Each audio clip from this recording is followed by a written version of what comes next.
Sunday, November 18, in the year 2012. It's approximately 7:30 in the morning.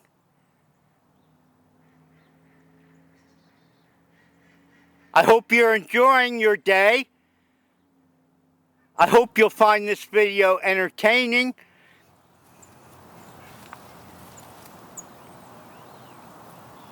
We're in a public park.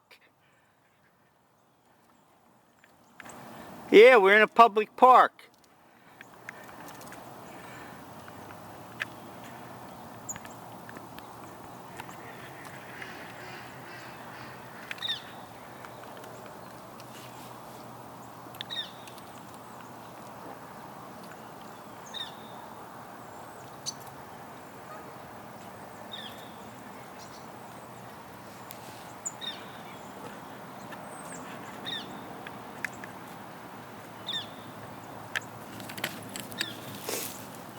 Not much going on at 7:30 in the morning. In one of the past videos, I mentioned I saw the movie Cloud Atlas. This is the book published by David Mitchell. And I'll post a review separately of the book. I'm in the process of reading it. I'm in the process of reading the book. And to me, a person who believes in reincarnation, I find the book extremely interesting. Though if you don't understand karma and reincarnation, you might miss the point that as the soul moves through history,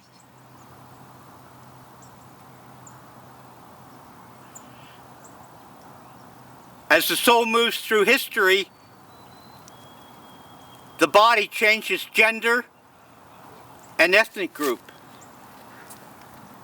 So the book and the film might be a little confusing. We have ducks in the background on the lake. These are not vultures.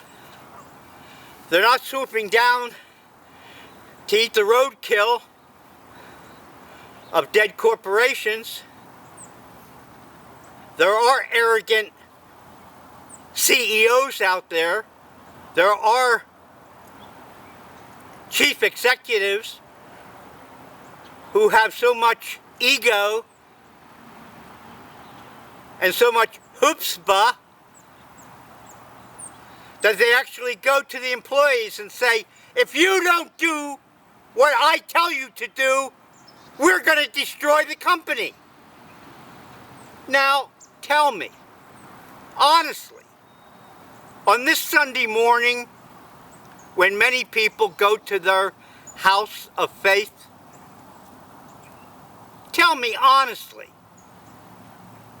how can an employee, a person working for an executive or a CEO,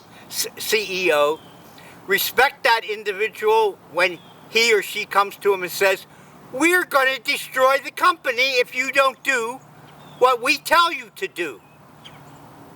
Does that mean that that person respects that company when he or she says something like that?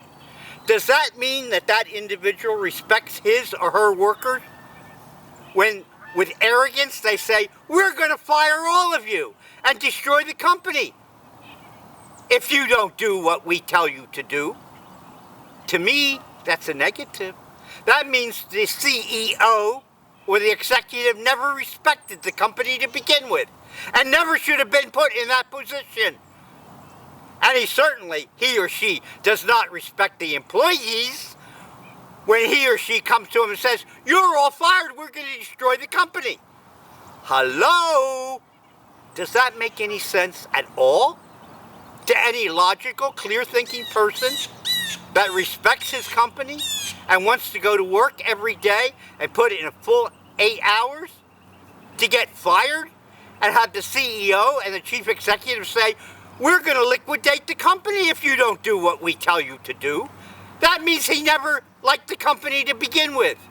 Like a vulture, swooping down and eating roadkill.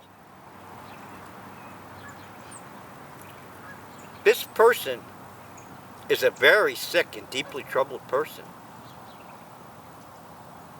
This person never liked human beings to begin with. You know I read science fiction, books about reincarnation.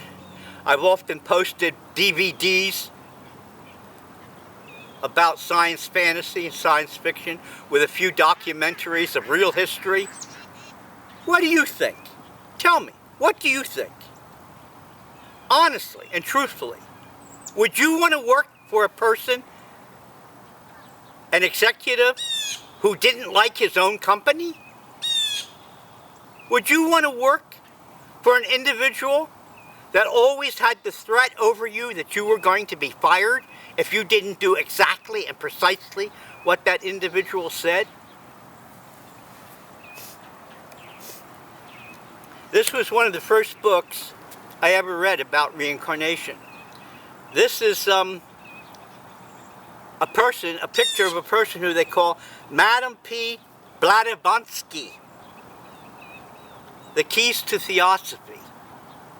If you want to put me in a box, if you want to put a profile on me for my philosophical and religious beliefs, you might say I'm a theosophist. Yes, Madame Blavatsky had a lot of problems. Allegedly, her history is very cloudy, very murky. Allegedly, she lived in Russia. She traveled through India and eventually ended up in the United States. She picked up a lot of Hindu and Buddhist beliefs, and she put them all together with her own fantasies and created a belief system called theosophy. But this belief system, theosophy, is very detailed. And if you have any intuition, if you have any spiritual beliefs, I think you'll find Madame Blavatsky and her theosophy extremely interesting. She believes in the immortality of the soul. She believes in karma and reincarnation. And though she did make a few faux pas, saying that drugs, all kinds of drugs, alcohol, opium, and other similar drugs, like tobacco, acted against the soul. And though she did say a few things that hypnosis was bad, modern research has found that in the proper context, those drugs and hypnosis is not bad. In the proper context. Done by a professional and an expert. Not some dilettante, not somebody who's experimenting, but someone who actually knows what they're doing. These substances and the processes can be beneficial. For those religious people, no matter what religion you are, Christian, Jewish, Muslim, even Hindu and Buddhist. There was a man in the 1800s who wrote a book called The Golden Bowl, Sir James George Fraser. This is an illustrated version of The Golden Bowl. His book didn't have very many illustrations, if any. But the book clearly shows the origin of almost all religions. And it grieves me to say that there's nothing new under the sun. In Ecclesiastes, it's made very clear that everything has been done before in one way or another. And George Fraser, makes it clear that almost all religions are syncretic. That means they have their origin in bits and pieces from other ancient belief systems. And I'll quote further from this book because it also touches on animism and magic. And some people, the ancient Catholic Church, not the modern church, but the ancient church, was against magic and science because they thought it was against God's will and the natural order of the universe. And in some respects, the ancient Roman Catholic Church was right. That science and magic act against the natural order of the universe and against God's will, in some respects. This is the first book I've ever read about solipsism. All right? Solipsism is in a naive form the belief that the universe revolves around you. But that's a naive version, a foolish, a simple-minded version for simpletons and stupid people. Solipsism is a very complicated system, just like any philosophy, just any belief system. When you go to the original text, you find out it's much more complicated than the popular belief system. And I'll go into solipsism later, if I live long enough. The philosophical and the abstract version of solipsism, not the stupid and simple-minded version that's popular. The egotist, the narcissist, uses solipsism as a crutch, as an excuse for the evil and the cruelty, just as chief executives and CEOs of some companies swoop down like a vulture. You might even say vulture capitalism.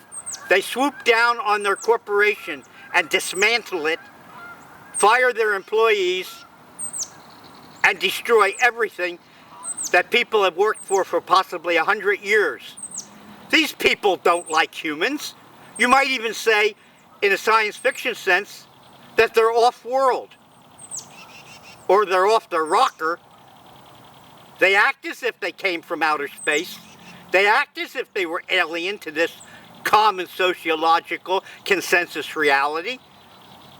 But maybe the core belief system is more like Narcissus or an egotist in a simple, stupid, solipsistic idea that the world really exists for them and them alone, which is wrong. Alright, now that I've managed to spill coffee all over everything and ruin my book on theosophy by getting coffee stains on it, I don't know exactly which yummy thing to open up. It's like, twinkle, twinkle, little star, how I wonder what you are, up above the sky so high, like a diamond in the sky. Like a diamond in the sky. Twinkle, twinkle, or is it Twinkie, Twinkie, little star? I had trouble getting these because they've stopped making them. A little chocolate cake there with some coffee that I managed to spill.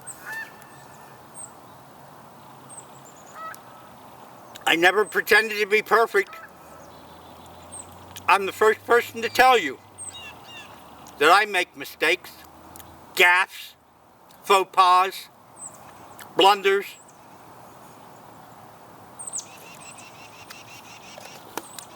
Not like some chief executives of corporations that tell their employees that they're going to fire them if they don't do what they say, and they're going to bring the corporation to destruction Something that took 100 years plus to build a corporation. And these people, in a short time, destroy everything. Well, I can't get it open.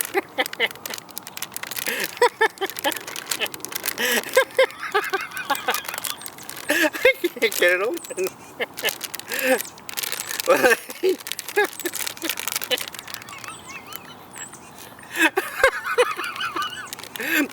They sure want it to be fresh.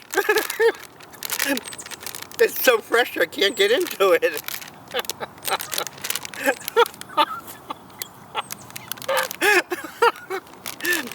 I think it's time to end this video. We have police and dog walkers, watching me make the video. It's a good thing I'm not being vulgar or obscene, right? Hope you enjoy your day. Ryan's off to a bad start.